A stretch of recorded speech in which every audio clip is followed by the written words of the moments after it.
पहिलाका जल्लो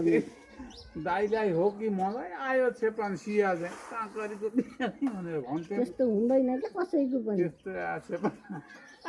हिजो गरेको गल्तीको अब जे गरे भने गरियो भ्याइयो भ्याइयो ओ त गएका कुराको किन उखान निकाल्नु पर्ने कसले निकाल्यो छ त नि के निकाल्दा अब सबै थाहा सब थाहा छ क्या एक पैतालादेखिको लौ हेर टुप्पादेखिको फेरसम्म थाहा छ लौ हेर निकाल्छ कि निकाल्दैन हो नि त लौ हेर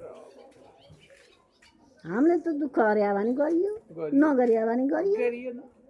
अब बसी बसी सन्च सुती सुती खायो भने खाइयो खाइयो उठेर खायो नि खाइयो उठेर खायो भने खाइयो खानै नपाइकन त्यसै हिँड्यो भने खाइएन भने हो हिँडिएन कसैलाई भनियो छैन भनियो छैन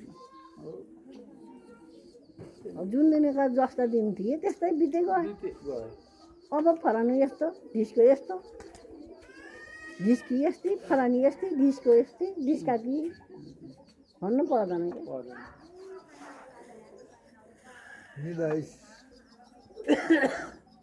सके त्यही खिचिराख्यो होला कसलाई खानाले खानाले त्यति गऱ्यो होला क्या यसको मुख भाँच्छु मार्दिन कहिले मार बाबुले मलाई मैले हेर त्यसो पार्छु गरेर एन्सर के आदमी हो बा प्राविधिक छ पुरै संसारमा फुकास अब यो